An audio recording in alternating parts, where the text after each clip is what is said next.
Hi everyone, I'd like to read and share about at the toy shop.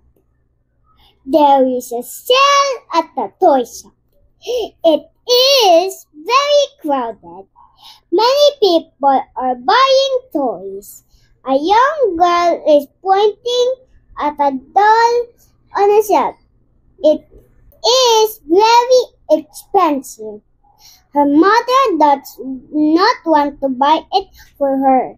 She starts to scream and cry. Her mother tries to stop her, but it does not work. The girl shakes on the floor and kicks her legs. She screams louder and louder. Everyone is now staring at her. Finally, her mother grabs the doll from the shop and buys it for her. The young girl stops crying straight away. She hugs the doll and smiles happily. What a spoiled child. That's all. And always remember this.